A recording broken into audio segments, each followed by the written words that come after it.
Parsha 101, Parshas Pinchas. This week's Torah portion begins where last week's Torah portion ended off. So, the name Pinchas is actually the name of Pinchas, and it's from the second verse of the Torah portion. Vaydaber Hashem Moshe Lemar. Hashem spoke to Moshe saying, Pinchas ben Elazar ben Aaron the Kohen, Eshev es Chamazim al Bnei Yisrael. Pinchas, the son of Elazar, the son of Aaron the Kohen, turned aside my anger from the Jewish people. Because last week's Torah portion went through the Balak and Bilam trying to curse the Jewish people, and it was a big epic fail. And then Balak and Bilam were going to part ways, and Bilam said, by the way, to Balak, here's the plan. Get your daughters to go out and seduce the Jewish people, and God's going to be very upset with that. And get them to then worship idols, etc. And that's what occurred, and God was very upset. There was a plague, 24,000 people died from it. Whole situation.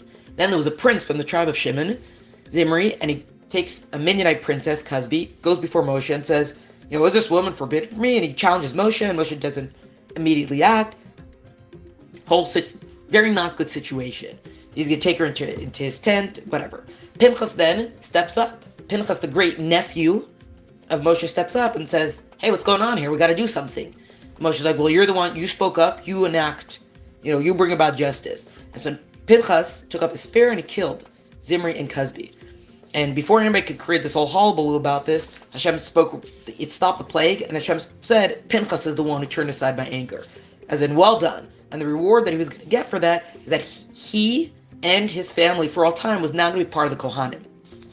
So see what I mean? He should have been part of the Kohanim. His father is Elazar, who is the son of Aaron. Elazar became the Kohen Gadol after Aaron. It seems like he's already part of the family of Kohanim. Well, that's because the whole hereditary rule of the son, the father, son, to become a Kohen wasn't in effect until the Kohanim were kind of inaugurated when the Mishkan was built, and now you guys are officially the Kohanim, and they have to do the whole rituals. Pinchas was already born at that point.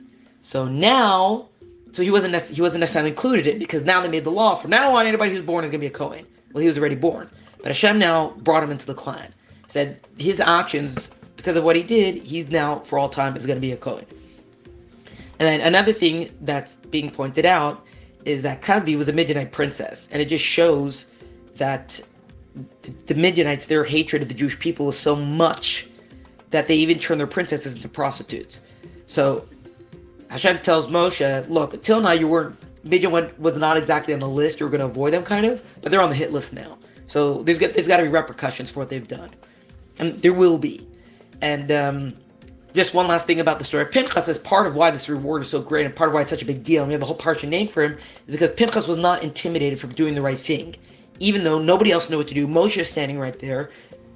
He could have risked, the tribe of Shimon could have been like, wait a second, you just killed one of our princes, after him. And he did what had to be done because he knew he was doing the right thing.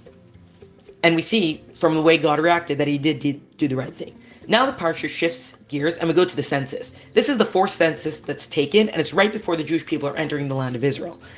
And the different reasons for it, and part of it just because Moshe is about to pass away, and it's like, now these people that have led, we're going to give them back to you, and look, they're safe and sound and whole, basically. And as usual, the census goes from men 20 and up, all those fit to serve in the army. Tribe of Levi has a separate census, they're not included in this. Also, the last time we had a census was at the beginning of this book, the book of Numbers, so Bamidbar, right? Part of why it's called the book of Numbers. That was the last census.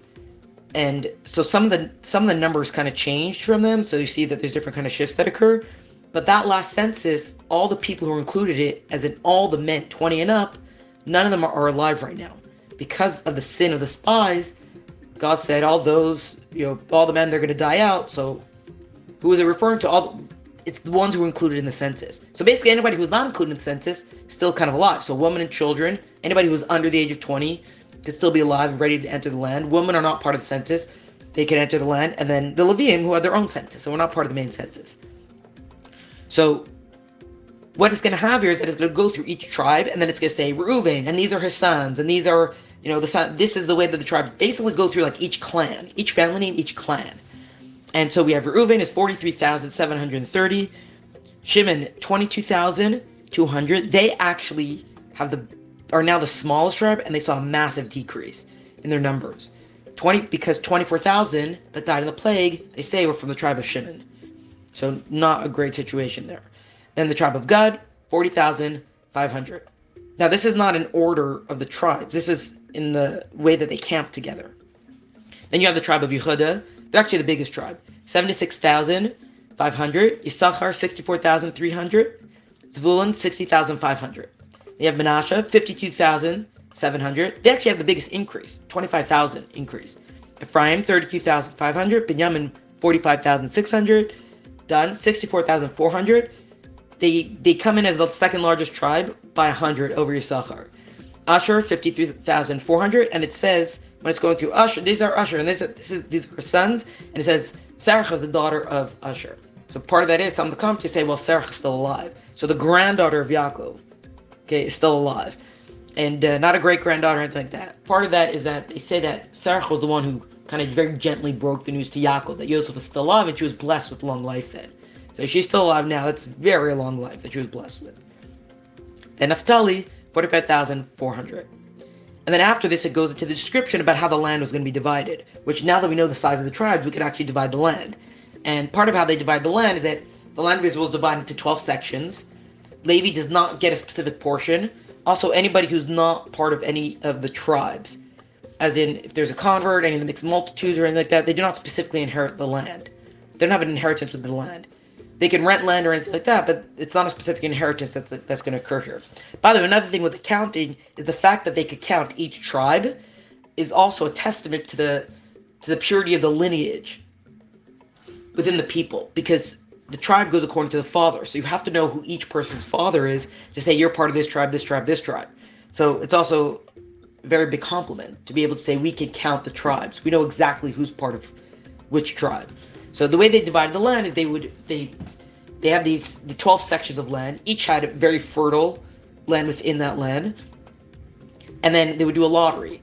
There's a name on one hand, and on the one pile, we have the names of the tribes. On the other pile, we have these sections of land. And we're going to pick up one, and that's how it's going to be. Because a lottery, that's whatever God decides is going to be in their hand. That's how it's going to be. They say, the Jewish people have connection to the land of Israel. It's by size, it's by law, and it's by inheritance. That's why there's a phrase, Ashreinu matov chakenu. How fortunate are we for our portion? Umanar garleinu, how pleasant is our lot? Umayafi shreseinu, how beautiful is our inheritance. So we have this verse that connects to this. And then, so after each tribe got their section, they would then divide it among the sons, and then the sons of the sons, etc., until everybody had their portion of land. That was their inheritance. After this, now it tells us about the census of Levi. So Leviim also had census, and they went, this is from 1 month and up, and they went from 22,000 to 23,000. And they say the tribe of Levi they have 8 clans, so like 8 sons of the original sons. Levi had 3 sons, and they had their children, so you have like 8 clans. The Jewish people, the main tribes, had another 57 clans, so you got 65 clans altogether, and it kind of parallels the 70 nations of the world. They just draw that parallel. And then it just, we have whoever is still alive from the original counting. The original counting of all the Jewish people was 603,550. That's what, in the beginning of the book of Bamidbar, that was the book of Numbers, that was the first, that's the number that we saw at that census. The census now comes in to 601,730. So a little bit less, but still within this 600,000 range. So again, those who, and any of the men who were part of that first counting did not survive. It's now a whole new generation of men between the ages of 20 and up, who are now going to be entering the land of Israel. And then, of course, women and children, Levium survived, and then Kalev and Yoshua, because they were not part of the sin of the spies, they came back with good reports. Next, now we have a very important story. We have the story of the daughters of Selophod. There was a man whose name was Selophod, and he didn't have any sons. And it actually mentions the 5 daughters' names. These are the 5 daughters, these are the Benos Selophod. And it tells us specifically they're from the tribe of Menashe, and Menashe is the son of Yosef, right? Because it's trying to bring out that their righteousness and their love of the land of Israel was like that. They gave credit to where they came from. And it just highlights especially Yosef, because Yosef asked to be buried in the land of Israel. We know that he specifically requested that. So they come before Moshe. They come before him, they're like, here's the deal. Our father has died. He was not part of Korach's rebellion. He was not part of the sin of the spies. He died from his own thing that he did. He did something, there's different opinions about what exactly he had done, and he died.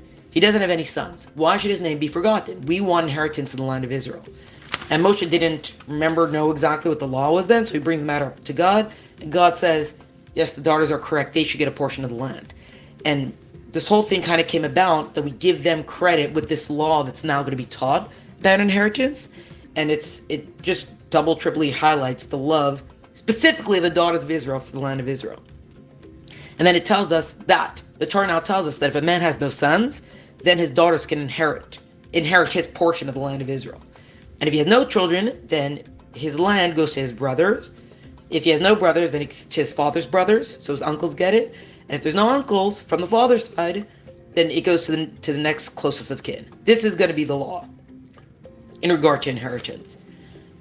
Then after that, Hashem tells Moshe, go up onto the top of the mountain and see the land, look out into the land of Israel, because soon you're going to pass away and you don't get to enter the land of Israel. Moshe at that time asks Hashem, please appoint somebody else. As in, please appoint another, pass on the shepherdhoodness to the next person. Let this person be, appointed and be accepted, sort of thing. Someone who will not hold back when it's time to go out to war. Someone who basically is going to be a good leader for the Jewish people. Moshe really wanted one of his sons to take over, but Hashem said, Yeshua, because of his devotion to you, Yeshua is going to be the one to take over. And then, go talk to him, convince him of the great merit he has. Like, yeah, you get to take over, and put your hands upon his head. Right? This is smicha. We talk about, the rabbinate now. This is an unbroken chain of putting the hands on the head and how smicha happens. But, relay some of your wisdom to him, etc. Tell him, you're taking over. And then present him before everybody and be like, he's taking over now. Tell him that he could always seek counsel from Elazar, because in Judaism, it's not, even though we had kings, it wasn't really a monarchy, it's really a theocracy, because the king is supposed to be the representative of God's will. And there was always separate powers, kind of. Because there was always the religious branch, and then is the executive branch, I guess you could say. But something that was unique is that no one, after Moshe and Yeshua, there was no one who had this kind of unique absolute authority in matters of Torah law, in matters of of everything, basically. Because Moshe was an unquestioned the leader, then you had Yeshua was the leader. But then after that, even though there were different leaders that came up, it wasn't with the same sort of authority that Moshe and Yeshua had. Because it says Moshe gave it to Yeshua, Yeshua gave it to the elders, etc. Eventually, you were going to have the Sanhedrin, which is all the judges. Right up, there's the different breakdown of how many judges rule over this amount. So you have all the judges, and then you have the king. That's what is going to come eventually. Moshe did as Hashem commanded. And now the Torah portion ends off with going back to the daily festival offerings, all the different offerings that are offered. And, take care, remember to offer everything that you got to offer. Everything's got to be offered in the right time, on the right day, all this sort of stuff. The daily prayers that we have parallel the sacrifices that were offered. So the morning and the afternoon that we say every day, it's kind of the same way that they gave the sacrifices during that time. There's even excerpts from the Torah describing the sacrifices that we say every day during those times as well.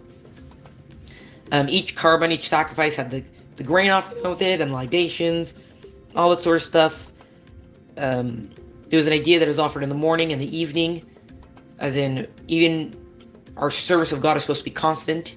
In the bright light of day, when things seem to be dark, we should continue on the course. And then it goes through the different times that sacrifices were offered. And it also mentions each holiday again, and this is a holy day for you, and this is a holy day for you, etc. So, let's see. A carbon was offered twice daily. That was a sheep offering, an olah offering, that was all burnt up. Then on Shabbos, there were 2 sheep that were offered. On Rosh Chodesh, which is the first of the new month, the olah offering would be 2 bulls, 1 ram, 7 sheep, and 1 goat, a sin offering. The goat was the sin offering. Pesach, each of the 7 days of Pesach, there would be an olah offering of 2 bulls, 1 ram, 7 sheep, and 1 goat sin offering.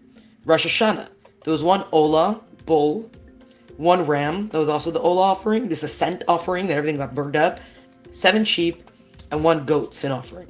Yom Kippur, 1 bull of an olah, 1 ram, 7 sheep, and 1 goat offering, sin offering. This is besides for the Lazazel, and the different ones that we spoke about. But these are the set ones.